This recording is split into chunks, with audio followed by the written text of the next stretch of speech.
In a language of certainty rarely seen in the medical literature, all studies conclude that nuts can play an important role as a part of a healthy diet in order to minimize cardiovascular risk and obtain multiple health benefits.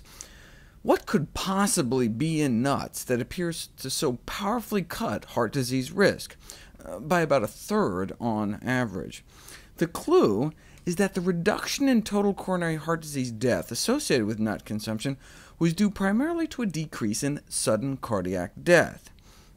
To review, more than half of all heart disease deaths are sudden, and most patients who suffer sudden cardiac death are not considered at high risk on the basis of established criteria, and up to 55% of men, 68% of women, have no clinically recognized heart disease before sudden death. Of course, they obviously had rampant heart disease, it just wasn't recognized until they were lying in the morgue.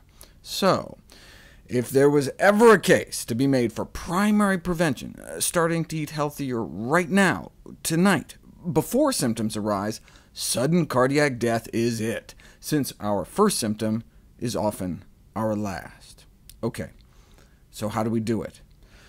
Our story begins 43 years ago with a fascinating paper in the New England Journal, Sudden Death and Ischemic Heart Disease, Correlation with Hardness of the Local Water Supply. There appeared to be an increased susceptibility to lethal arrhythmias, fatal heart rhythms, among residents of soft water areas. So maybe one of the minerals found in hard water is protective. But which one? Well, let's cut some hearts open and find out. Differences in metal content of the heart muscle in death from ischemic heart disease. On autopsy, the hearts of sudden cardiac death victims have significantly lower magnesium concentrations compared to people that just got hit by a bus or something. So, maybe there's a connection, but it wasn't put to the test until recently. Why the decades-long delay in testing a potentially cheap, simple way to help prevent our #1 killer? That's exactly the problem. Cheap.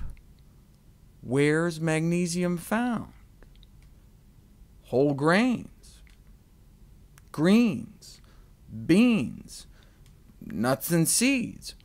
Who's going to fund the study? The pumpkin seed lobby? Big spinach? If magnesium was found to be protective, who's going to profit? Who's going to benefit? Other, of course, than the hundreds of thousands of Americans that keel over dead every year without even being able to say goodbye to their families. I'll cover the new magnesium studies tomorrow.